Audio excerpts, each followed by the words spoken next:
Hello, my name is Eric Irwin, Service Director at Whitten Brothers of Ashland. I want to talk to you a little bit today about tire wear and tire maintenance. Here we've got a brand new set of tires, and what we want to do is you want to look and see what you got.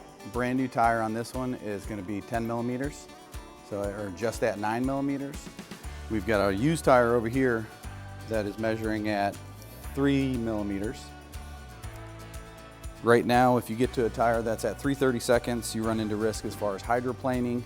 You're unable to get the water to now dissipate through the different tread pattern. This is a safety issue in regard to water on the road, standing water. The tire is unable to contact the road, which can cause a situation where the vehicle can skid or steer uncontrollably. Tire rotations are recommended every 6,000 to 7,000 miles or every oil change. Each vehicle has a different oil change maintenance recommendation, so make sure you don't go past that 6,000 to 7,000 miles for your tire maintenance.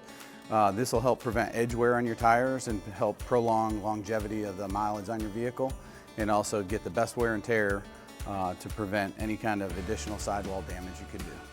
Currently we are offering a buy three, get one for $1. That is going to last through the last day of April. That applies to most makes and models. As you can see, we have a huge tire selection here.